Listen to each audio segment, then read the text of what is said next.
After Torino, when I retired, I thought for sure that was going to be it. I pretty much left everything I had on the ice.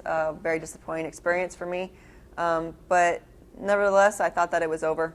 Actually, originally I thought I was going to keep skating, but then I decided I was going to take like a month or two off and say, okay, I'm going to come back then. But at that point, I was like, there's absolutely no possible way I can come back to skating. And so I hung my skates and I put them in the closet, never to be seen again. And really wanted nothing to do with speed skating.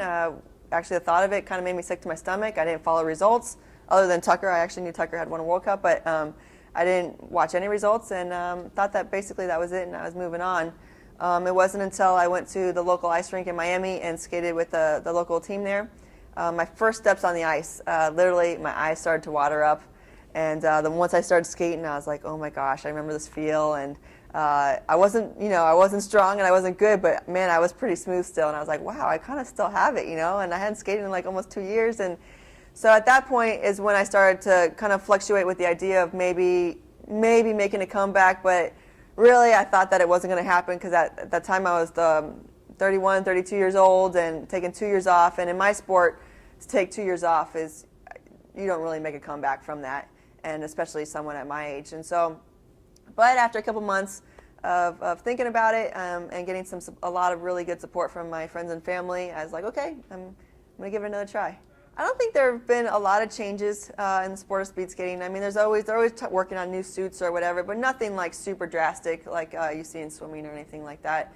But one thing that I did notice when I came back, when I trained in Salt Lake City, and we have a great facility there, but it was always basically long trackers that had trained there. But since 2006, the short track team moved from Colorado Springs to Salt Lake. And so now I went there and I was like, all of a sudden the place was like swarming with skaters of all different sorts, and I thought it was fantastic. It's a really amazing environment to go there and train every day and see the short trackers working their butt off, all these long trackers. And now we've got, at this current time, we have got a lot of foreigners coming in to train. And so it really is a great atmosphere to be a part of, and I thought it was super exciting because I didn't even really know many short trackers, even though we're kind of the same sport. Like, I didn't really know them, and so now when we go to the games, we will be like one big family. It'll be awesome, one big team. I started roller skating when I was 4 years old. I was invited to a birthday party at the local roller rink, and from what I've been told, I picked it up rather quickly, and so my parents got me involved in private lessons, which eventually turned into competition. And I had a very successful career as a roller inline skater. And through that, I met my ex-husband, Casey Boudier, who was an inliner who converted over to the ice and made the '94 team. And so when I met him a couple of years after that, he said, hey, why don't you come try the ice? And so I convinced my parents to let me move to Milwaukee, and I gave the ice a shot. I don't feel like there's a lot of pressure on me at all, which is actually kind of nice. I mean, I feel like before, when I was at the top of my game, I had a ton of pressure, and I put a lot of pressure on myself. Now I'm just kind of trying to reprove myself, but that's just a challenge that you give yourself. And coming back last year, luckily I did kind of stay in shape. I mean, I wasn't doing any kind of skating or anything like that, but I was on the bike a lot, so I never really lost. I wasn't like I was completely out of shape when I decided to come back. But last year, it was a roller coaster ride. It was a lot harder than I thought it was going to be. Although I had some highlights. I actually won a World Cup, and so I know that I still have it. I know I can still do it. I just got to be able to bring it back consistently, and that's been the hard part. And so this year, I've already been able to build a lot off of last year, and things are definitely going in the right direction. Whether or not I can get a medal, we'll have to see as the months progress. But we start racing in the next couple of weeks, and once that kind of happens, I'll have a better idea of what to expect for the games. I think I was just so excited to come back skating and so excited to be back in that atmosphere. I didn't realize how much I really missed it until I got back there. And to be around my teammates, and they become a family. You basically train, you live, you travel, you live with these people, and they are your family. So to be able to come back into that atmosphere and be welcomed. And I think last year was probably one of the most fun years I've ever had as far as training and skating, even though it had some frustrating points.